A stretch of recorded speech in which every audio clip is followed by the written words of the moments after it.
হেটু বিবি, কি করছো স্যার? আপনারা সমিতির ঋণ আর আগে একটা শপথনামা পড়েছিলেন না? হয় স্যার। সেটি একটু পড়ে শোনান শোনান।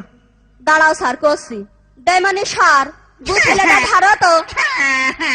দূর হা উদারে পাল, আমি কি খানা খাতে আইছি? আমার পাঁচ চলে আইছিস কুত্তা বিলে সার মতো করে।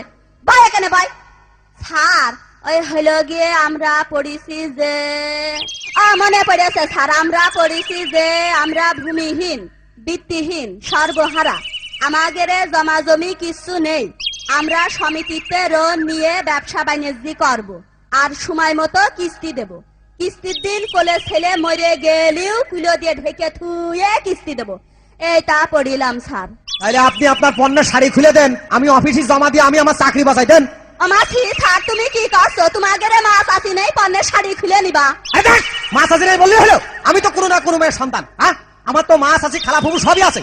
শোনেন, অন্য অন্য অফিসাররা তো নিজ হাতে শাড়ি খুলে নিচ্ছে, সেই হিসাবে তো আমি অনেক মানবতা আপনাদের দেখেছি, বুঝেছেন? আমরা ওদের মতন জানোয়ার না। আপনারা নিজ হাতে শাড়ি খুলে দেন, আমি অফিসে জমা দিয়ে আমি আমার চাকরি বাঁচাই। আপনাদের জন্য তো আমার চাকরি আমি হারাতে পারি না। দেন দেন দেন। মাছি কি করতি রে? বাপা করিলাম এই সমিতির ঋণ নেওয়ার আগে বিষ কিনে খেয়ে কেন মরে গেলাম না? এটাই স্যার বাপা।